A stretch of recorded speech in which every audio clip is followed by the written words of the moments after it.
আসসালামু আলাইকুম। আজকে আবার 4 কেজি ধানের চারা ফেলাতেছি। এই এখানে 10 কেজি যা ফেলাইছি, এখানে 4 কেজি তাই ফেলাতেছি। এটা আবার হাইব্রিড ধানের চারা। এটা হলো 16,019 বায়ারের। এই 4 কেজি ফেলাচ্ছি। এই ধানের চারা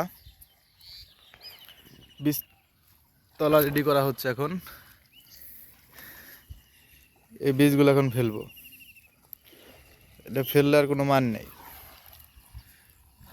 এটা আর কি 80% ভুঁই জমি লাগাবো, 3 বিঘার একটু কম।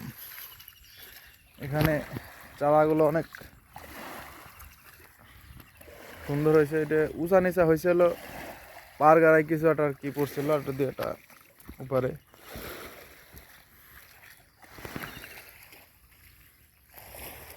এটা হলো 75 ধানের চারা, আর এটা হলো বিনা সাত।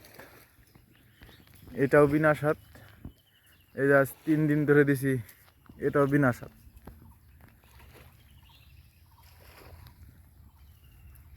এই টোটালে 44 কেজি ধানের চারা ফেলালাম। আর ধানের চারা দেওয়ার মতো আর নাই, এই শেষ।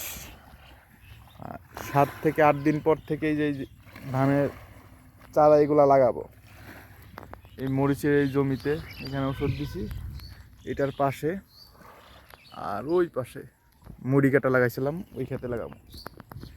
এখানে আবার পরিকল্পনা আছে একটু আগে চারা দেওয়ার জন্য, যে হালি পেঁয়াজের দানা বীজ ফেলানোর জন্য।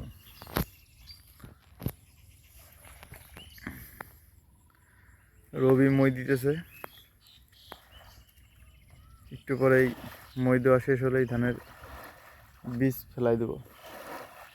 তো এই ছিল আজকের ভিডিও। সবাই ভালো থাকবেন। আরও নতুন নতুন ভিডিও দেখতে চাইলে নয়ন কৃষি চ্যানেলের সাথেই থাকবেন।